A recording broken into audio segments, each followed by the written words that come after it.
17న విజయవాడ రాజరాజేశ్వరిపేటలో నిందితుడిని అరెస్ట్ చేశామని వెంటనే సతీష్ ఫోన్ను సీజ్ చేసినట్లు రిమాండ్ రిపోర్టులో పోలీసులు వెల్లడించారు. A2 ప్రోద్బలంతోనే నిందితుడు దాడి చేసినట్లు గుర్తించినట్లు చెప్పుకొచ్చారు.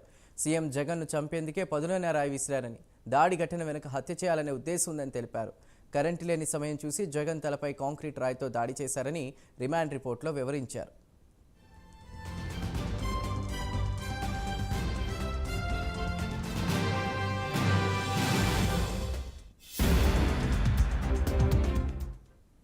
ఏపీ సీఎం జగన్మోహన్ రెడ్డిపై దాడి కేసులో పోలీసులు నిందితుడు సతీష్ను కోర్టులో హాజరుపరిచారు. అంతకుముందు ప్రభుత్వ ఆసుపత్రిలో సతీష్కు వైద్య పరీక్షలు చేయించారు.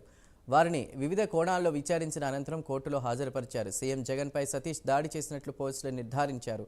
ఈ దాడిలో సతీష్కు దుర్గారావు సహకరించినట్లు పోలీసులు భావిస్తున్నారు. ఈ కేసులో మరో 5 మైనర్లు కూడా పోలీసులు విచారించారు.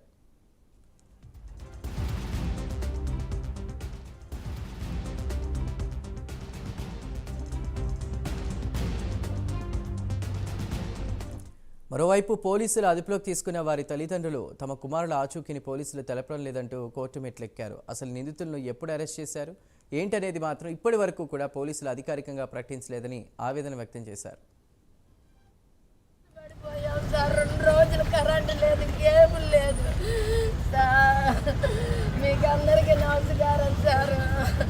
మా చిన్న పిల్లలు చేయాలి సార్, మేము ఏదన్నా ఉంటే మా గూడలో మాట్లాడుకుంటాము.